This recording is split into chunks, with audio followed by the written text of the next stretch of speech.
નમસ્કાર, આપ જોઈ રહ્યા છો સંદેશ ન્યૂઝ. આપની સાથે હું ભાવિની. મહત્વના સમાચારથી શરૂઆત. કમર્શિયલ એલપીજી ગેસ સિલિન્ડર સસ્તો થયો છે. 19 કિલોગ્રામના કમર્શિયલમાં ₹24નો ઘટાડો થયો.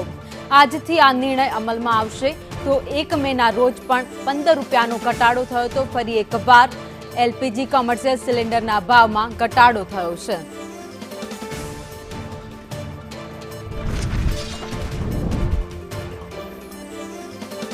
એલપીજી સિલિન્ડરના ભાવમાં હવે ઘટાડો કરવામાં આવ્યો છે. કોમર્શિયલ સિલિન્ડર ભાવમાં ઘટાડો કરવામાં આવ્યો છે.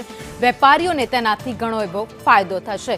જે લોકો પોતાના વેપાર ધંધામાં જે સિલિન્ડરનો ઉપયોગ કરે છે, કોમર્શિયલ સિલિન્ડર, તેના ભાવમાં હવે ઘટાડો થઈ ગયો છે. જો કે મે મહિનામાં પણ પહેલી તારીખે ઘટાડો કરાયો હતો ₹15 અને ફરી એકવાર જૂન મહિનામાં ₹24નો ઘટાડો કરાયો છે, જેના કારણે વેપારીઓ છે તેમને ઘણો એવો ફાયદો થશે.